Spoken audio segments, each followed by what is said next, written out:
লৈ আজি কংগ্ৰেছ দলত যোগদান কৰাটোৱে কেৱল ৰহা সমষ্টিৰে কথা নহয়, গোটেই অসমব্যাপী মানুহৰ মনৰ ভিতৰত যিটো চেতনা জাগি আছে যে বিজেপিৰ বিকল্প হিচাপে কোন, বিজেপিৰ শক্তিশালী বিকল্প কোন, যুৱনেতাসকলে যেতিয়া কংগ্ৰেছ দললৈ আহিছে এই কথাটোৱে প্ৰমাণ কৰে যে 2026 বিধানসভা নিৰ্বাচনত দিছপুৰৰ পৰা পদুম ফুলৰ শিপাই পখাই উভালিবৰ কাৰণে কংগ্ৰেছ দলৰ হাতখন শক্তিশালী কৰিবলৈ অসমৰ যুৱ প্ৰজন্ম এতিয়া লাহে লাহে আগবাঢ়ি আহি আছে। আৰু এইটো আৰম্ভণি, উৎপল বনিয়াৰ ৰহা সমষ্টিত যোগদানটো এইটো আৰম্ভণি। আপুনি বহাগ বিহুৰ আশে পাশে দেখিব যে অসমৰ সমুদায় যুৱ প্ৰজন্ম কংগ্ৰেছৰ পতাকাৰ তলত থিয় হ'ব, অসমৰ স্বাৰ্থত, অসমীয়া জাতিৰ স্বাৰ্থত। চাওক, টিকেটৰ কথাটো মই নাই পতা, কিন্তু নিশ্চিতভাৱে যোগ্য ব্যক্তিৰ যোগ্য স্থান, যোগ্য ভোগ্য বসুন্ধৰা, প্ৰতিযোগিতা থাকিব। প্ৰতিযোগিতা আজিকালি অকল চাকৰিতে যে হ'ব, পঢ়াত হ'ব নহয়, ৰাজনীতিতো প্ৰতিযোগিতা আছে। প্ৰতিযোগিতাত আপুনি যোনে আগবাঢ়িব, যাক ৰাইজে গ্ৰহণ কৰিব, যাক ৰাইজে ভাল বুলি ক'ব, তেওঁৱে আগবাঢ়ি যাব।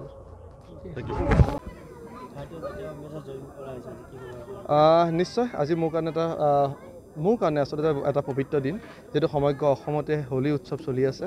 আৰু এই হোলী উৎসৱতে হোলিকাক আচলতে দাহ কৰিছিলে। আৰু হোলিকা হৈছে অপশক্তি। আৰু মই আশাবাদী যে আমাৰ ৰহা বুলি নহয়, অসমত যিমানবোৰ অপশক্তি আছে, মই বুলি যোনে অহংকাৰ কৰে, অত্যাচাৰ কৰে, সকলোবোৰ নাশ হ'ব।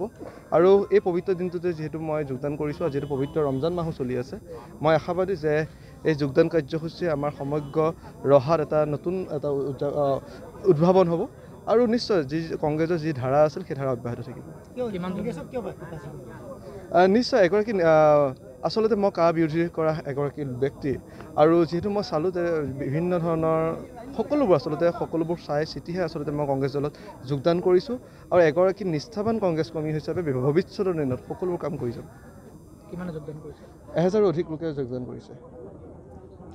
লৈ আজি কংগ্ৰেছ দলত যোগদান কৰাটোৱে কেৱল ৰহা সমষ্টিৰে কথা নহয়, গোটেই অসমব্যাপী মানুহৰ মনৰ ভিতৰত যিটো চেতনা জাগি আছে যে বিজেপিৰ বিকল্প হিচাপে কোন, বিজেপিৰ শক্তিশালী বিকল্প কোন, যুৱনেতাসকলে যেতিয়া কংগ্ৰেছ দললৈ আহিছে এই কথাটোৱে প্ৰমাণ কৰে যে 2026 বিধানসভা নিৰ্বাচনত দিছপুৰৰ পৰা পদুম ফুলৰ শিপাই পখাই উভালিবৰ কাৰণে কংগ্ৰেছ দলৰ হাতখন শক্তিশালী কৰিবলৈ অসমৰ যুৱ প্ৰজন্ম এতিয়া লাহে লাহে আগবাঢ়ি আহি আছে।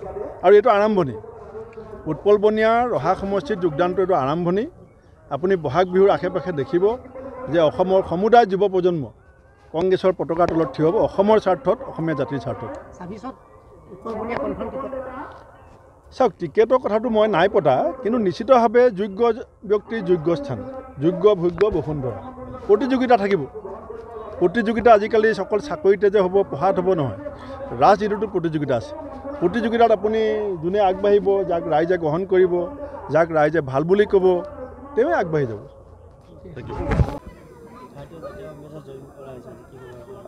নিশ্চয় আজি মোৰ কাৰণে আচলতে এটা পবিত্ৰ দিন, যিহেতু সমগ্ৰ অসমতে হোলী উৎসৱ চলি আছে।